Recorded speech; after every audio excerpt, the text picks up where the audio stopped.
सोलापूर जिल्ह्यातल्या एका छोट्याशा गावात सगळं शांत चाललं होतं. पण मागच्या काही दिवसांपासून गावात एकच चर्चा होती. शीतलच्या अंगात देवी येते.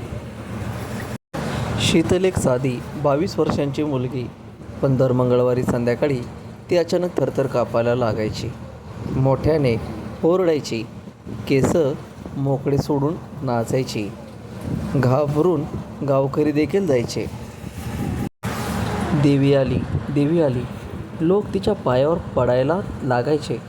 शीतल काही वेळात वेगवेगळ्या लोकांना त्यांच्या आयुष्याबद्दल सांगायची. तुझं काम होणार नाही, तुझ्या घरात संकट आहेत. अशा पद्धतीनं शीतल लोकांना सांगायची आणि लोकांना देखील त्यावरती विश्वास पटायचा. शीतलने सांगितलेल्या बऱ्याचशा गोष्टी आश्चर्य म्हणजे काही गोष्टी खऱ्या ठरायच्या. गावात तिची खूपच भीती आणि भक्ती वाढली होती. एक दिवस गावात नवीन शिक्षक आले, अमोल सर. त्यांनी हे सगळं पाहिलं आणि त्यांना काहीतरी चुकीचं वाटलं. देव अंगात येतो की काहीतरी वेगळंच आहे, त्यांनी मनात विचार केला. मंगळवारी ते शांतपणे शीतलच्या घरी गेले. सगळे लोक जमले होते. अचानक शीतल पुन्हा थरथर कापायला लागली. मी देवी आहे, ती जोरात ओरडली. लोक पुन्हा तिच्या पायावर पडायला लागले. पण अमोल सर पुढे गेले. जर देवी आहेस तर माझं नाव सांग, त्यांनी शांतपणे विचारलं. क्षणभर शीतल थांबली. तिचा आवाज कमी झाला. तू पापी आहेस.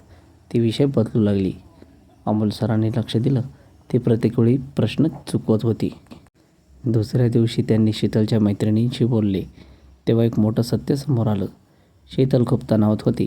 घरात आर्थिक अडचणी, लग्नाचा दबाव आणि सततच्या भीतीमुळे ती मानसिक त्रासात होती. तिला कुठेतरी लक्ष हवं होतं आणि एकदा अचानक ती अशी वागली तेव्हा लोकांनी देवी आली असं मानलं. त्या दिवसापासून हे सगळं सुरू झालं असं अमोल सरांच्या लक्षात आलं. पुढील भाग ऐकण्यासाठी आपल्या यूट्यूब चॅनलला लगेच सबस्क्राईब करा, फेसबुक पेजला फॉलो करा आणि इंस्टाग्रामला देखील फॉलो करा. भेटू पुढील अशाच कथेमध्ये. तोपर्यंत धन्यवाद.